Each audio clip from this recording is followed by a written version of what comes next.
So hello and welcome to the Dharma.Life podcast. I'm your host, Aloise.life Middleton, creator of the Dharma.Life Academy and host of the Dharma.Life podcast. And today I have with me an incredible woman whose work I've followed for years and years and years. And actually, she was the first person that I went to when everything kicked off. I thought, I know where I'm going to go and see and get some sense. And it was Magenta Pixie. So Magenta, welcome to my podcast. Thank you, Aloise. Thank you so much for asking me. It's great that we've connected. Happy to be with you today.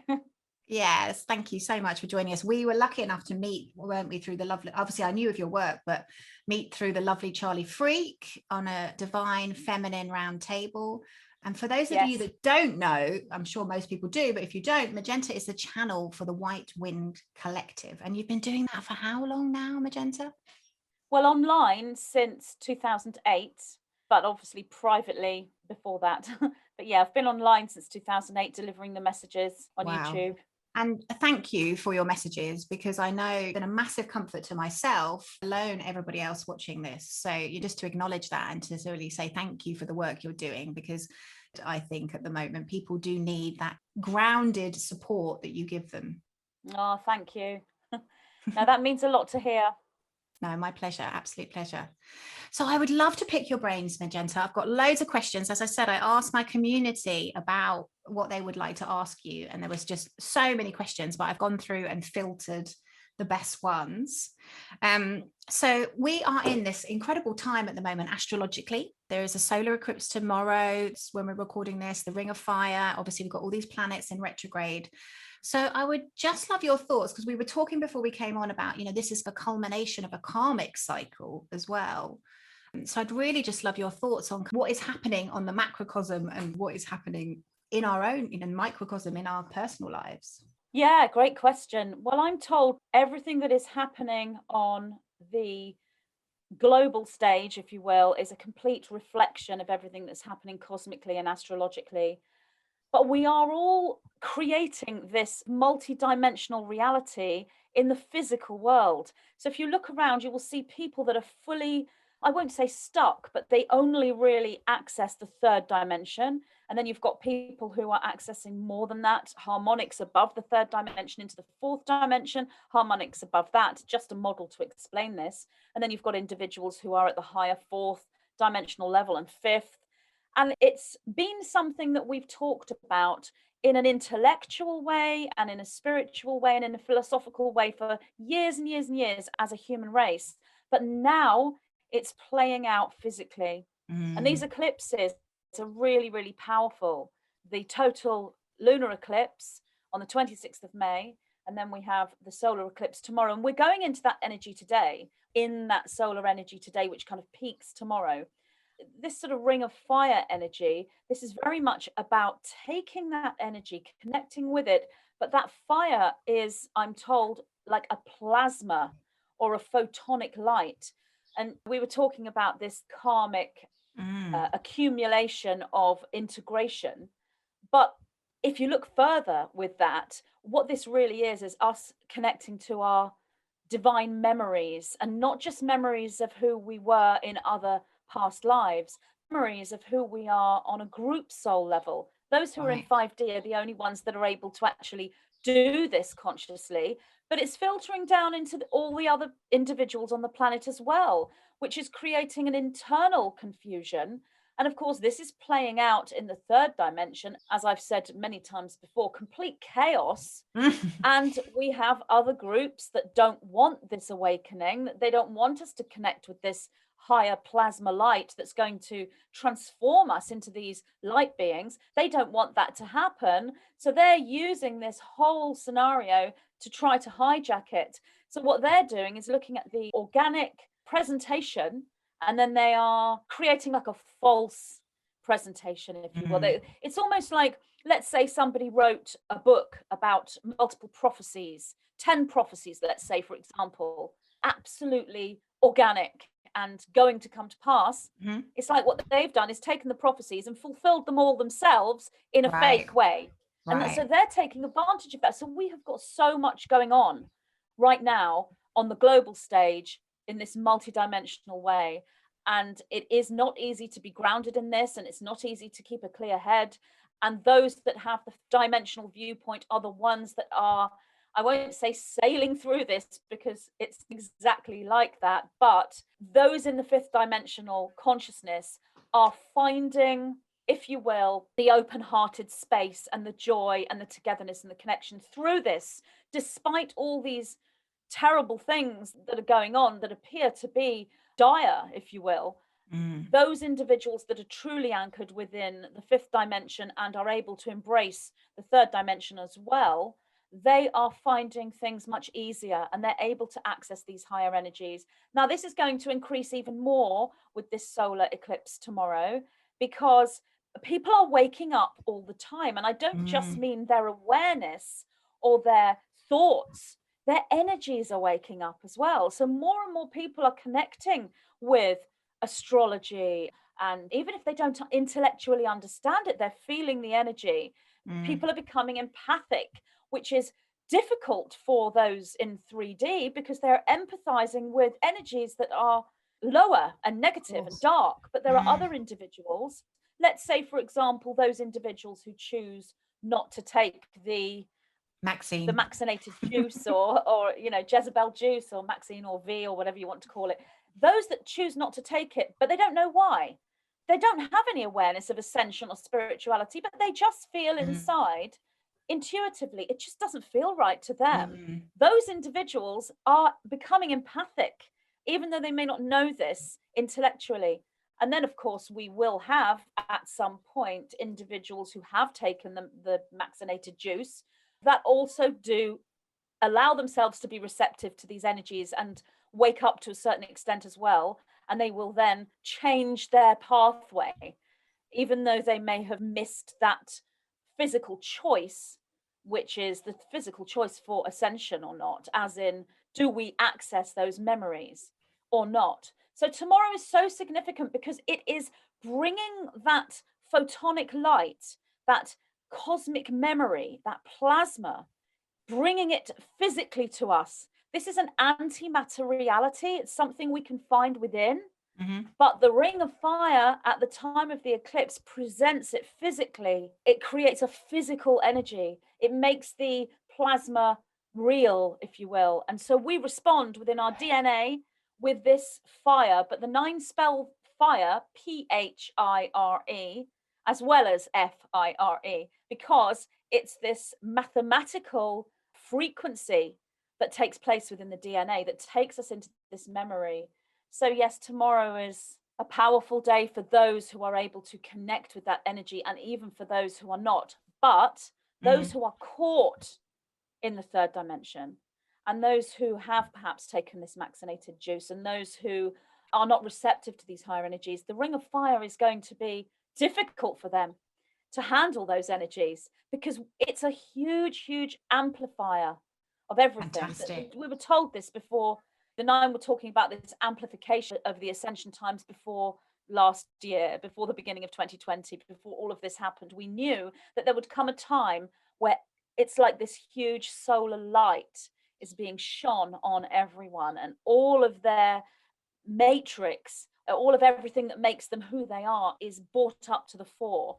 And that includes trauma, and it includes lower negative emotions. So that's why it looks like chaos, because we are waking up in degrees and we still have people refusing to wake up and in total resistance to it, as well as having those who've been awake for years and years and years. So we have a real multi-dimensional presentation of frequency and activation on this planet right now. And those who are, if you will, observing this planet from other planetary systems, other dimensional points of perspective, are very interested in what's happening here, because I'm told from the 9 that what's happening here is unique, and that never before has there been such a diversity of energy coming together at the same time. And this is very linked and culminates at this solar eclipse point tomorrow. So, which, as I said, we're going into the energy of that today.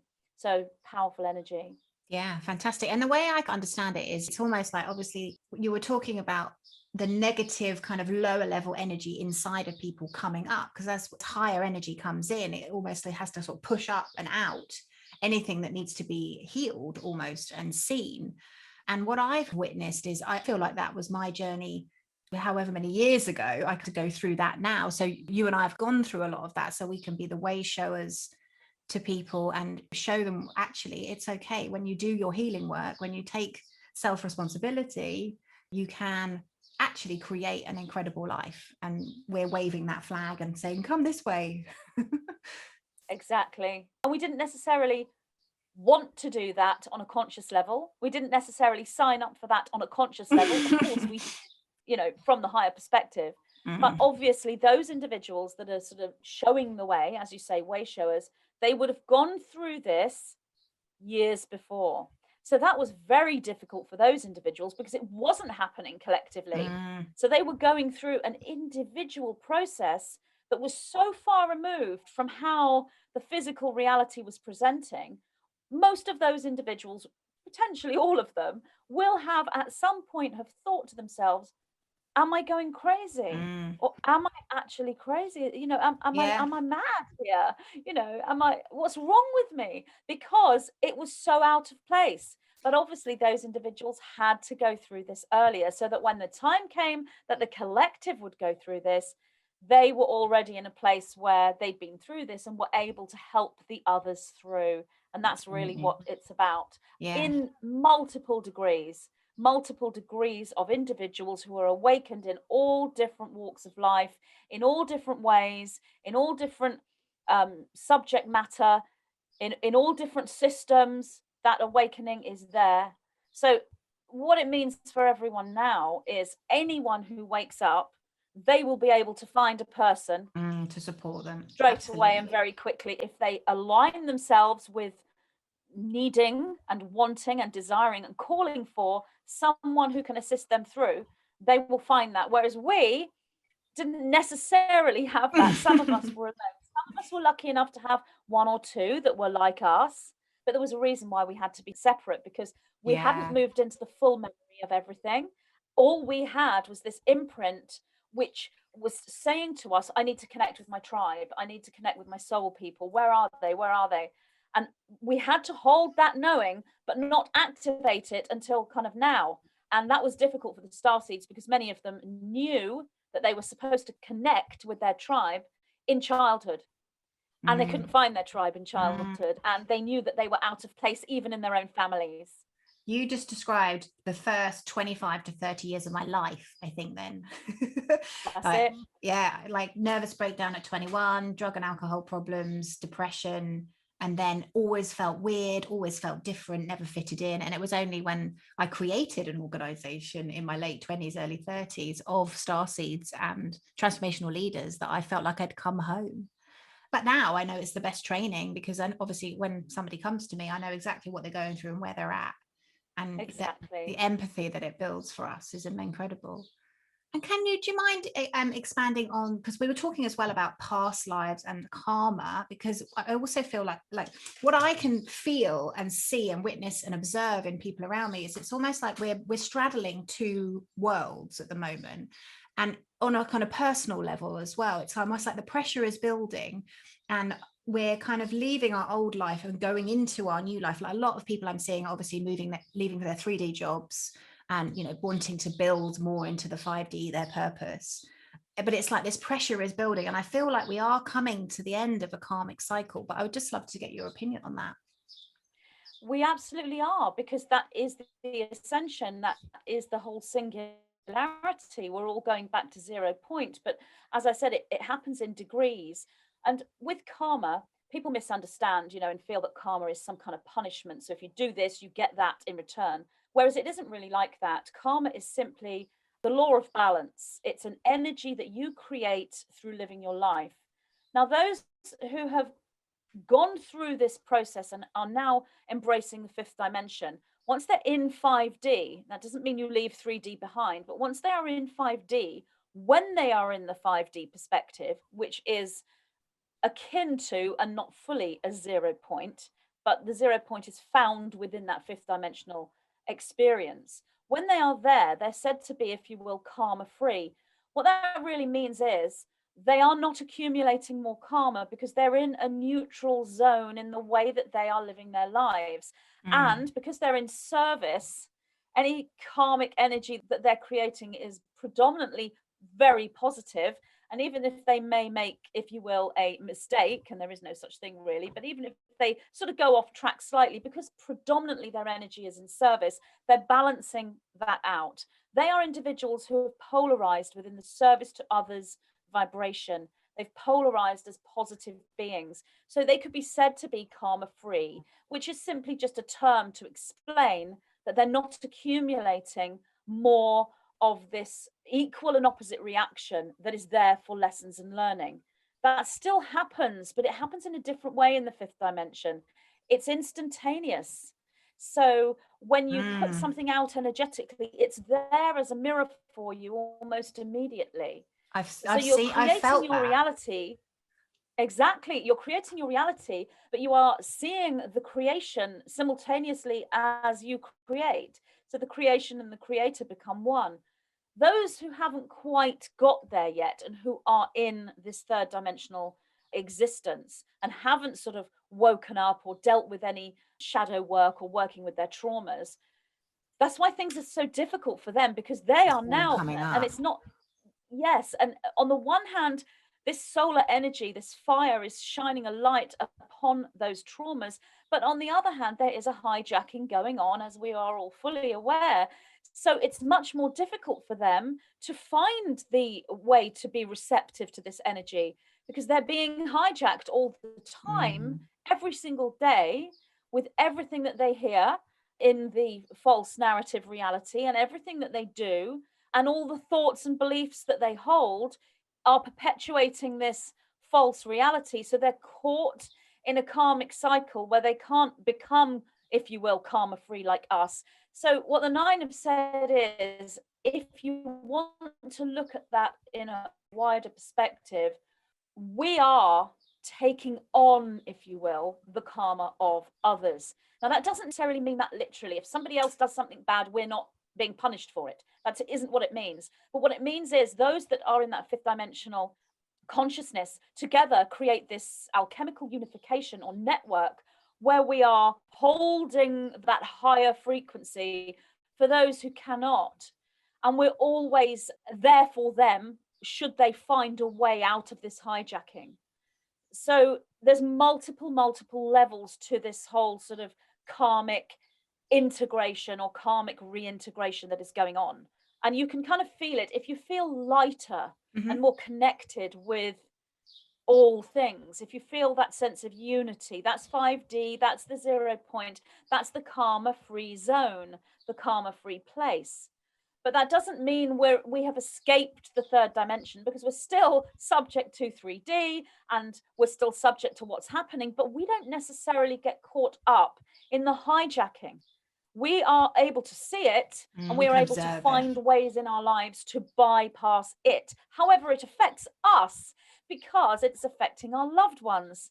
So that karma-free energy doesn't make us completely out of it, but then that's not the way it's supposed to be. We are supposed to be here to be in the reality with everyone and share with them what they're going through in this hijacking, so that we can assist them from this higher perspective. And that is what is meant by we're taking on the karma of others, because it would be very easy for all of us in 5D to just get together and go and live on an island and just leave the rest of the people behind. You've all made a mistake. You've all taken the maximum juice. You've all done this, that, and the other. You've fallen for the big game. We don't want anything to do with you. We're off. It would be easy for us to do that, and we could be sitting in bliss on an island together. That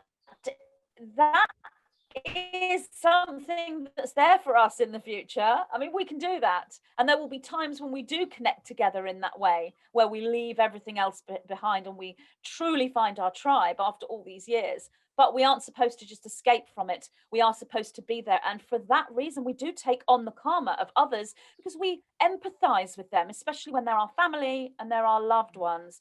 So that is going on big time right now. And I think that's the thing, isn't it? When you have done your inner work, and when you've worked on your shadow and you've integrated your inner child, you can see clearly, and you can see the illusion. So you can see that actually with everyone walking around behaving, it's just crazy. Like, my husband and I went out for lunch the other day, and we're outside, and there's people going up to order their food outside wearing these things, and I'm like, how do people just not see this? It's like you're completely wide awake, and everybody else is completely fast asleep. And so I find it like really interesting to observe. But of course, exactly what you're saying is, obviously our family are still caught in that illusion, and that is real to them. That perspective is real to them, and therefore they are creating it. And I think this is what I'd like to talk about next is, this is the importance of why, your audience and my audience are committed to doing their inner work, because actually when you do that, you can have the empathy, you understand who's projecting onto you, who's not, what's yours, what's not, what you've got to take responsibility for. And like you said, you've got this sense of real compassion for people for where they're at. And we're here to support them through that, really, aren't we? We are, but it isn't easy. It's No. not easy. And many starseeds can become very frustrated and get to the point where they're saying, look, I can't do this. I don't want to support these people. They've all made these crazy mistakes, and I just need to be in my own bliss bubble, if you will. So that's burnout, and it's okay to be there. And if that's how you feel, it's okay to retreat and go into your bliss bubble and do whatever it takes to get yourself back to a state of equilibrium. If you are in whatever way affected by what's going on, then you're not in a place to be able to help people at that point. So it's okay. You're not failing. You can take some time off from your mission. Absolutely, and yeah. wait until you come back to that central point when you are ready to help. So yes, it's very difficult, but for those who are in the place where they can help, then compassion is absolutely a number one emotion to hold, because when you have that, you can see that these individuals are good people. I mean, obviously not all of them, but many are good people. They're kind, they're innocent, and they're confused, and they desperately need some help. But what we offer is so beyond their ability to see that they can't see it, and so they perceive it as nonsense or madness, and then they get angry because they can't see that is going to help them. Exactly, absolutely. They see it as attack until they get to such a point where they are receptive, and that's happening all the time. More people are getting to that point where they are in the false narrative. They haven't seen what is true, but they're waiting for truth to come to them, and they're calling it within every cell of their being. And that is another energy that the Ring of Fire Golden Stargate tomorrow, solar eclipse, is going to radiate. It's allowing people to come to this point. It's like, if you imagine astral projection, you're lying there asleep. With astral projection or out of body experience, what actually happens, and anyone who's had this happen to them will know what I mean.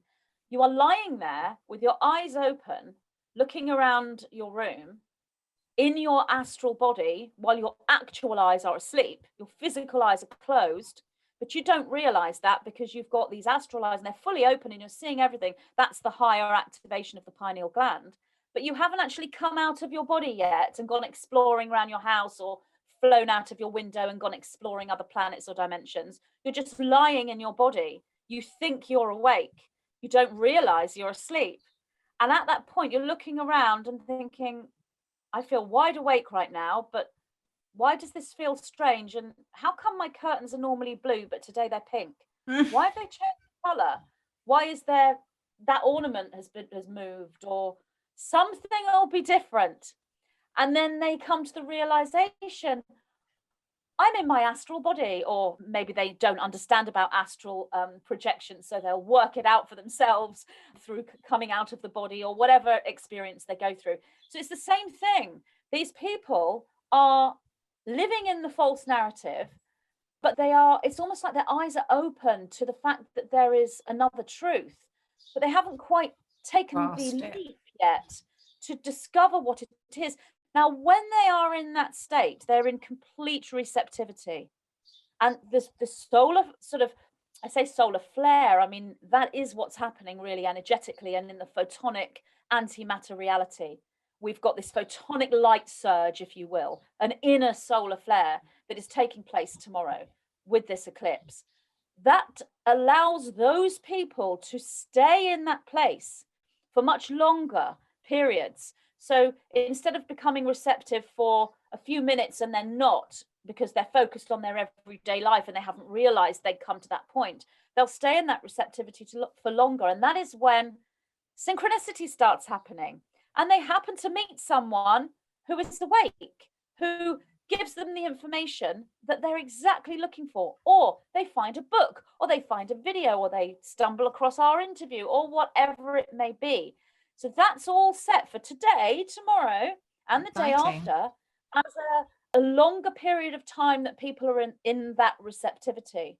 And as I said, those that don't want us to awaken are aware of that, which is why they're doing so much in every country to try to bring people down into a lethargy, a depression, and all sorts of other lower negative emotions, frustration, anger, confusion, all of those things, to prevent them coming to this place of total receptivity. However, it's not worked. It's not possible to change a destiny that's an inevitability, that is cosmic. You cannot change the movements of the planets. You can't stop an eclipse. So it hasn't worked. So there will, basically what I'm saying is there's another awakening, and it's going to be another profound awakening, and it's happening now. Fantastic. And so am I correct in thinking it's almost twofold? Because what you're saying is there's this beautiful synchronicity that's going to come and going to happen, receptivity for people, but there's also the ramping up of anything that's uncomfortable for them, anything they haven't looked at, anything they haven't healed, that's going to kind of almost get personified as well. So they're getting, there's the positive, but there's the negative almost rising to the surface as well. Exactly. And that's what's being hijacked. They know that the individuals they haven't given them time to, whether it's they or whether it's reality itself. Some individuals just haven't had the time or found the space to go through the shadow work and the integration. So they are far easier to manipulate because their fears haven't been integrated yet. So you can play on their fears. And that's what they're doing. The amount of people my parents' age, my parents included, safety, that was the number one reason they got it, the vaccine. It's root chakra sharp. Don't feel safe, and like you said, it is sad, especially when you understand it. You understand that obviously this ascension process, opening our energy centers and raising our vibration, is what we should be doing. And obviously everybody's kind of in that generation are quite closed down to it all, really. Yes, they are. I'm very pleased that one of my family members, older family members, all her life she had a fear of medical situations and doctors, and that meant as kids we were hardly ever taken to the doctor, which wasn't necessarily a good thing all the time. But do you know what, potentially that's saved her life, because she obviously won't go for vaccinated juice, but that inability to feel safe has therefore stayed. So she is having to find other ways to feel safe, but she won't be doing it through the juice because of the terrible fear of medical situations. So what we thought was a curse and a real pain is actually the best thing ever. And this is the thing with everyone. There are things that have happened in your life for years and years and years that occurred to guide you right now. Every single person has that on some level, even if they're completely caught up in 3D. Yeah, everything's a blessing, everything's a lesson, everything happens for a reason. So, and exactly. Am I right in thinking this is going to continue then with the retrogrades? And what's this? How long is this? Is this just now ongoing, what you're describing? So I don't really know much about the retrogrades. I'm not really that well versed in astrology. I just know what the 9 show me, which obviously does seem to parallel astrology. In fact, if I need any astrological questions answered, I go to Pam Gregory. Oh, who nice. is a really good friend of mine, and Laura Eisenhower. Those two together will sort of give me any information that I might need. But energetically, obviously what's happening with the eclipse is like a culmination point of this, taking those individuals to this point of receptivity. So we have another awakening. That energy doesn't continue for a while, because the next thing that occurs is the integration of the awakening that they have just gone through, which is like a mini ascension point. But if you mean, does this entire global pattern continue for a while, as in another wave of awakening and another wave of awakening and more attempt at hijacking and more attempt at healing? Yes, that continues for a while in various different ways, which is why I always say what we're going through right now is a 5D chess game.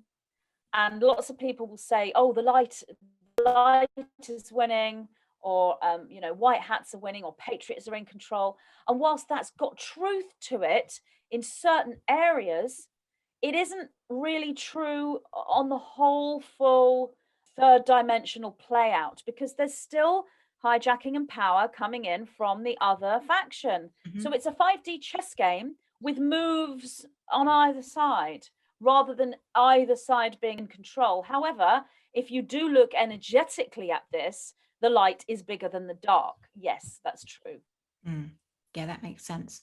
And talking about culmination, because we mentioned as well about how this lifetime is almost a culmination of, we were talking about past lives before we came on, and obviously we've been through however many, 25, 30, obviously everybody's different how many past lives they've had, but from what I understand, that this is almost like a culmination of our gifts, everything coming together, like we said, soul family connections coming back in. So I'd just love to hear your perspective on that, because that's certainly what it feels like for me. I have my kind of past life buddies all around me. It's wonderful. It's quite exciting, actually. Yeah. So that's ascension that you just explained. And so what's actually happening, if you will, is those individuals who are on that path, from a physical matter point of view, and from a point of view where you chose to undertake a journey, you are coming to a point where this is, if you will, your last life. There's more to it than that, but this is your last life in a third dimensional physical body. This is the culmination of the journey that you undertook at the beginning of this incarnational cycle. So ascension is like a huge opportunity, a huge gateway where the gates have been closed for millennia, and those gates open, and everyone who can align with those gates, because the gates are made of golden light, if you will, and everyone who has matching light to those golden gates, if you will, are able to pass through them. So what actually happens then is you then get to a point of self-actualization and individualization, where you take the perspective of the oversoul or the group soul mind, so that when you choose to go into a matter reality, the choice comes from you rather than from a higher guidance that's choosing for you. But there's more to it than that as well, because there are individuals who already were there, who chose to come back into this soul's journey. So there are some individuals who, this is, if you will, and everything on this level is metaphor, if you will, it's the first time they've undertaken this soul's journey of reincarnation, and this is their first ascension, as in this is the first time they've walked through the golden gate. Then there are others who've done it before, but they chose in service to come back to lead those others that were awakened through those golden gates. They may have been through the golden gates a million times, but they are those that choose, I'm going to go to planet Earth. I'm going to start again at the beginning of this journey. And some souls have come in right just for this life. They haven't had loads and loads of lifetimes. Some souls have started right at the beginning of this spark that is Earth, if you will, and gone through multiple incarnations. Now, when they do that, they also are subject to the frequency of the third dimensional Earth reality. So they risk losing their memories. So you have all these different types of souls that are going through this ascension process together.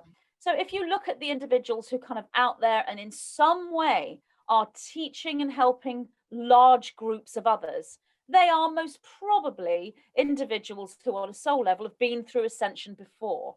And some of them will have come in just for this lifetime, and others will have been here. I mean, I know for me, I'm aware of my journey. I know that I've been here since the beginning of Earth's spark, and I've had multiple lifetimes as human in this ascension cycle to be here for now. But that's just me individually. There are multiple different soul paths.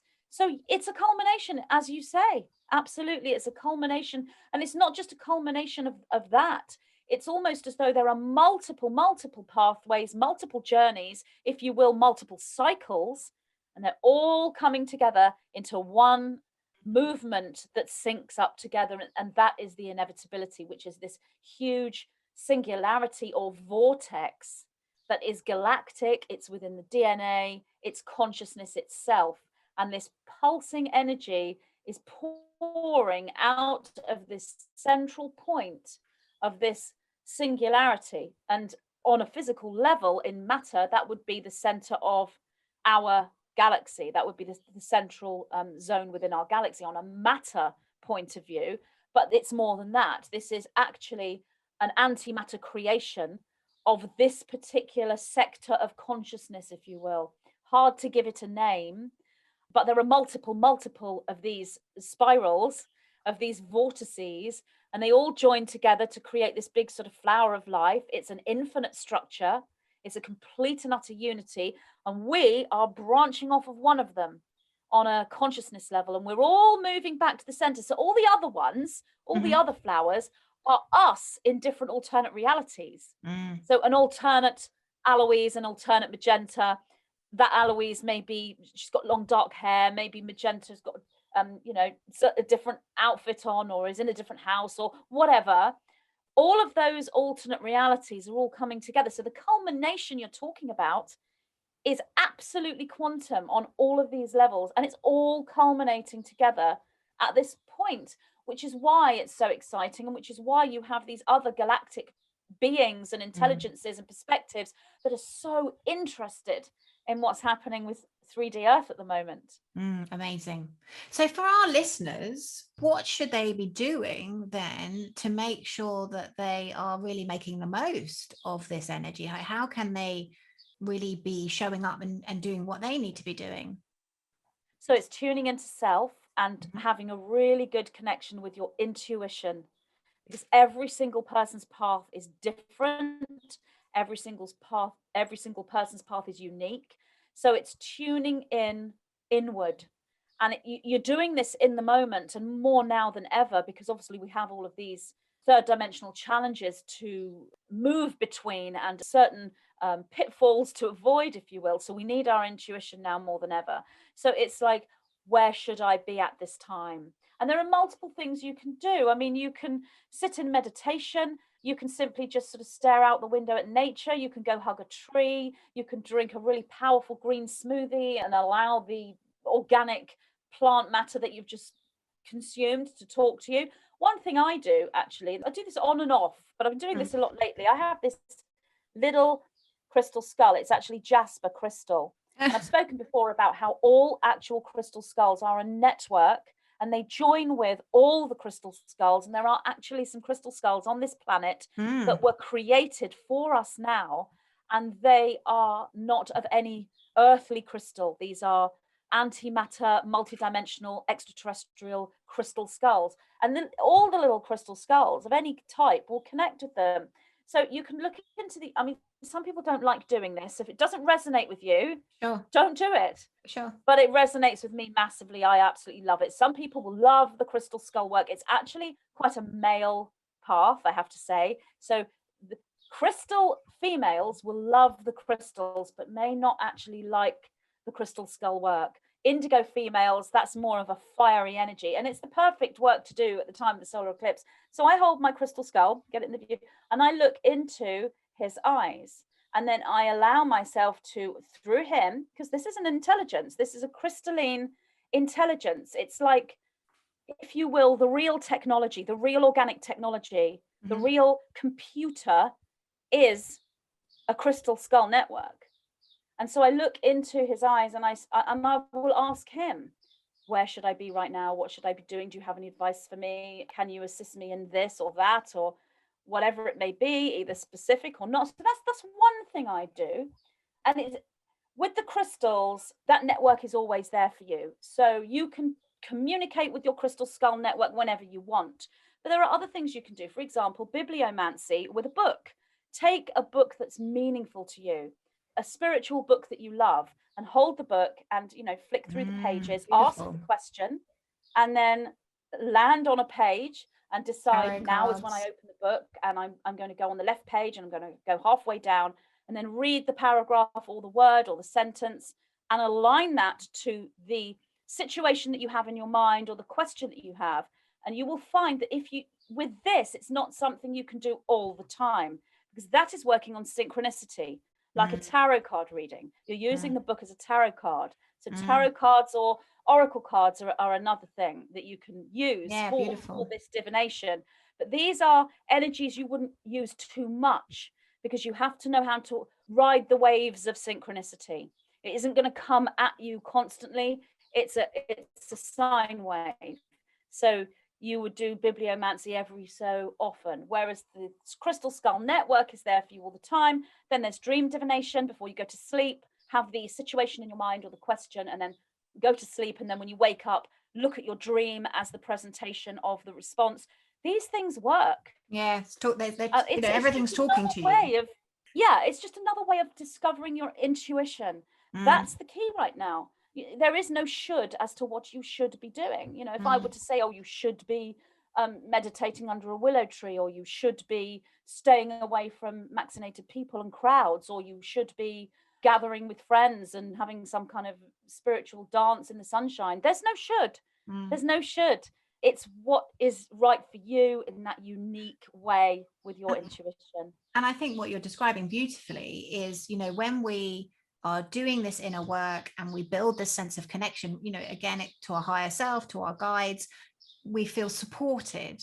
And obviously we don't have to worry about anything, because we are guided, we are being led. Like you said, there's lots of ways to connect with that divine intuition and that guidance, as you described, the tarot cards, the deviation, whatever it is that floats your boat. I use a pendulum, whatever that may be. But I think the point is as we do our inner work and we build a sense of connection to our higher self, we just feel this sense of, I don't worry about that stuff, because I know I'll always be guided and pointed in the right direction. It's just becoming conscious of that and building a connection with that, so you feel that support. Oh, that's absolutely true. And I think this is something that people outside of, let's say, the New Age community or the light worker community, they don't understand. They don't get it. No. They will look at you and hear you saying, I'm supported and I'm guided. And they will say, you are giving your power away to an outside entity. And that's what's so wrong with the New Age. You're all giving your power away to unicorns and rainbows and ascended masters. And that is not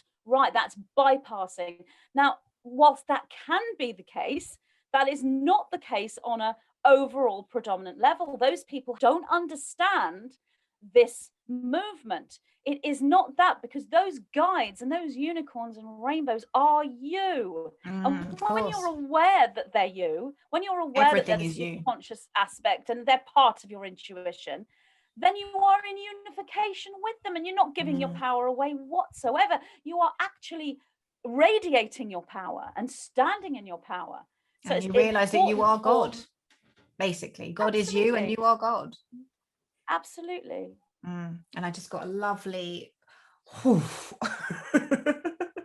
as we were having that conversation, very beautiful confirmation.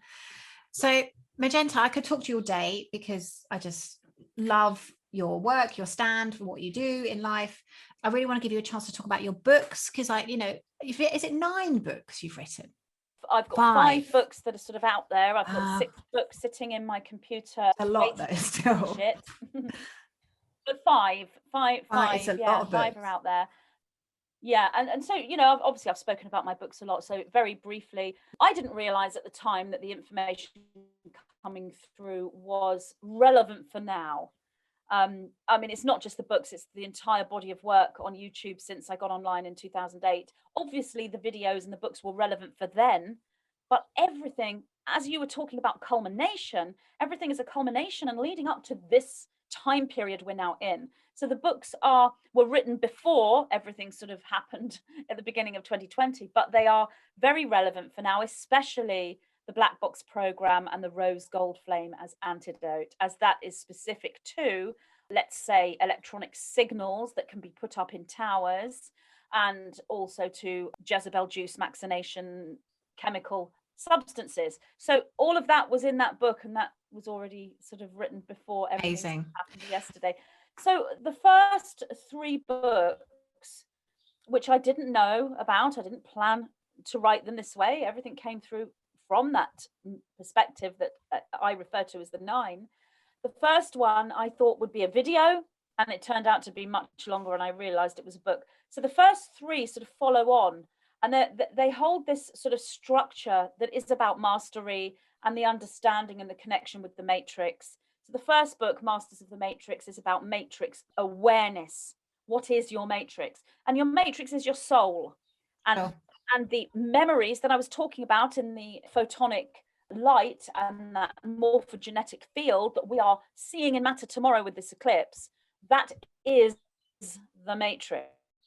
But it's the matrix within you. It's your personalized matrix, which is one and the same thing as the actual field, if you will, of multiple matrices. There's only one matrix, and there are infinite numbers of matrices as well. They're both true. So that first book is matrix awareness, yourself individually and beyond, matrix awareness. And within that is also matrix mastery. How do you master your matrix? Which is really important work for now. I agree. Because that's very akin to sort of the black flame work that I've been talking about, which is the antidote or the shielding, if you will, to this whole sort of rogue signal that's being broadcast within those who've chosen to drink the juice. So that's matrix awareness and matrix mastery. The next book, Divine Architecture and the Starseed Template, is matrix architecture, which is where you build your matrix. So your matrix is already there, but you can't understand it and know it until you construct it. So it's just like you having lived your life and never ever looked inside a mirror or a pool of water. You've never seen your reflection. You know you exist, you know you have a face, but you've never seen your own face. You've never seen your own reflection. And you look in the mirror for the first time. So that's what matrix architecture is. You construct your architecture, and by doing that, you understand it. So this is the DNA as well. You are constructing or reconstructing your DNA. And then the third book is Infinite Helix and the Emerald Flame, and that goes into matrix transportation. So what is the matrix? Is it a spaceship? Is it a UFO? Is it a plasma field that you can move? So it's about movement within the matrix. The next book that I'm writing at the moment is about matrix. It is about matrix unification, alchemical unification, the alchemy of unifying the one matrix with all the unified matrices. And how does that translate to your spiritual path and in real life? And then in between those 3 that follow on, then I wrote 2 others that were results of many questions being asked by people. And I went away to write an article, and that turned into a little book. So Black Box Program and the Rose Gold Flame as Antidote was in response to kind of what's going on in the truth community. And obviously, what about these towers that radiate frequency? That was kind of the main question. And that transmission came through in response to those questions. Lessons from a Living Lemuria. Someone asked me about karma specific to nutrition. Basically, if you eat meat, is there karma? If you eat animal flesh and animal products, is there karma? And should you be plant-based? Should you be vegan, basically? So Lessons from a Living Lemuria is the response to that, because I took all these questions that I was getting, because I replied to this one poster and then had an absolute huge backlash of questions and attacks in response to my response to that person, from all the vegans, the non-vegans, the paleos, and all of the different ways of eating. Do you know what? That question, that subject matter is more volatile than absolutely anything. I mean, it was just crazy. It was worse than the man himself, who was in a powerful position in the US. It was more controversial than that. So obviously that turned into a book as well. But the 9 don't just talk about nutrition or about karma. There's other information in the book as well, because everything's connected. Sure. Every single subject matter that you can think of is connected, because it's all about our personal experience, and our personal experience is that which goes back to the source consciousness, so that 0-point antimatter field of intelligence can know itself, and that's the memory that gets held within that morphogenetic field. So we are doing far more when we're here than assisting humans through ascension. Our own experiences and our memories, we're not just regaining our memories through accessing the morphogenetic field. We are putting the experiences that we have in this lifetime and all the realizations we've gone through, all the epiphanies we've had, when we're cohesive with our journey, that goes back into the morphogenetic field and becomes part of it. So we're immortal when we do that. We live forever when we do that. And that's the aim here. Immortality and individualization is the journey that we are on. So those who have taken the Jezebel juice, that's designed to prevent that from happening. Stops that, absolutely. I'm not saying that every single person who has taken it will be prevented from this happening. There may well be a small, rare group of individuals who are able to. That's what it was designed to do, basically, is what you're saying. That's what it's designed to do, and it will work to a degree. Of course, so those individuals have chosen not to go through this experience of accumulating memory and giving their memories back into that field. And that is the journey of every soul, because we have a physical life journey and a soul journey as well. So you're talking so much about culmination. Yes, of course. This lifetime is the culmination of all that. Yeah. Wow, incredible. And by the sounds of things, people can absolutely tap into your books and get a thorough understanding of whatever a topic that they need. It sounds like you've covered, everything. Amazing. So I really thank you for sharing your wisdom. Oh, thank you, Aloise. It's been an absolute honor to connect with you. Thank you. And we will see you next week, guys, with another incredible guest on the Dharma.life podcast. And please, obviously, Magenta, we'll have all of Magenta's details in the show notes, so you can go and check out her website, magentapixie.com. But again, thank you, Magenta. We really loved having you. And I know my audience will absolutely be over the moon to have us together. Thank you. See you soon. Bye. Thank you so much for listening to the Dharma.life podcast. I do hope you enjoyed this episode. Please come over and say hello on my Instagram, our Facebook group, and also please let me know what you thought. So if you are listening, please take a screenshot of the podcast that you are listening to. Tag me on Instagram and I will reshare your post, and please let me know what it is that you got out of today's episode. Remember, when we do our Dharma, we are happier, healthier, we live longer, and we have a deep sense of unshakable inner peace.